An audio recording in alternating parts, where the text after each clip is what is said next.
and European finance ministers redesign the exchange rate mechanism in a bid to woo back the wavering nations. On the markets today, Hong Kong stocks start the week on policy. The argument now centres around claims that BA waged a smear campaign not only against Virgin Airlines but also against Air Europe, a rival airline owned by the International Leisure Group. A report in The Guardian on Friday suggested that BA had paid a US investigative agency, Kroll Associates, to look into the ownership of International Leisure Group. But speaking on yesterday's Money programme, BA chairman Sir Colin Marshall said he was unaware of any such report.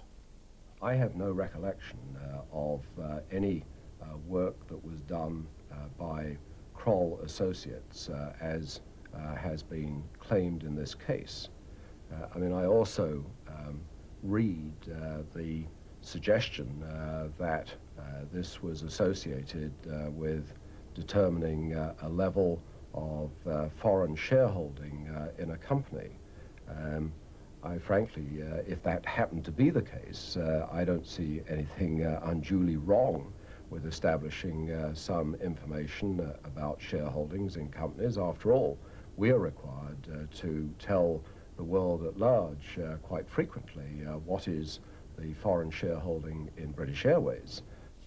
Well, I'm joined now by Martin Gregory, the investigative journalist whose report in The Guardian last week provoked those comments from Sir Colin. First of all, Sir Colin was fairly clear there that he couldn't recall a report of this sort on the basis of what you know. Are you surprised to hear him say that? Well, I'm extremely surprised to hear him say that because I have actually seen this report. Of course, Kroll is a very, very secretive organisation, but a number of people were involved in compiling this report.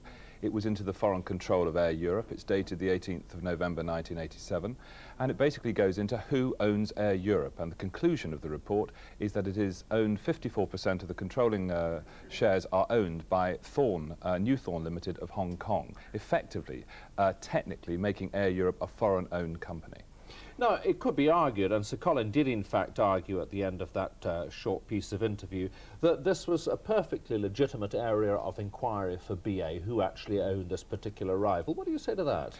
Well, there is a sense in which that could be right, but therefore why doesn't he tell us about it? Why doesn't he tell us about how it's commissioned, how it was commissioned, why £17,500 was paid for it, and why he had to go through Brian Basham's public relations company in order to have it commissioned? Why didn't his legal department simply find out who the foreign shareholders were? There's a rather sort of shady air about the whole thing, which he could easily clear up, or could. Well, I mean, why do you think he didn't answer that? Well, I'm not entirely certain because I haven't had the opportunity to interview Sir Colin, but I think that BA hoped it would be their ace in the hole, that when they were competing for BCAL and for the routes that flowed from that, they would suddenly be able to prove Air Europe, Harry Goodman, is actually owned by foreigners and therefore disqualified. I think the thing that obviously is going to be brought up today in the House of Commons is this part of a pattern? With the Virgin campaign, it started with a report, then a smear campaign, and then computer accessing. And the evidence that we've uncovered shows a very similar pattern of events with Air Europe. But again, we're not talking here as such about a smear. They're looking for information. I mean, is there not a danger that at this stage, whenever any new information is produced about what British Airways is doing to counter the challenge from its rival, it's going to be represented as some part of a dirty tricks campaign, when in fact what they're doing is perfectly legitimate?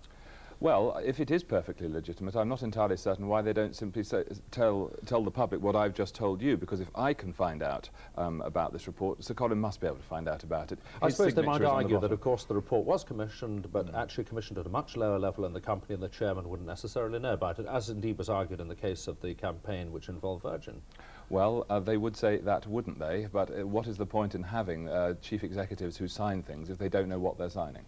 Martin Gregory, I can't answer that question. Perhaps Sir Colin can, but he's not here. Thank you very much for talking to us. And then had his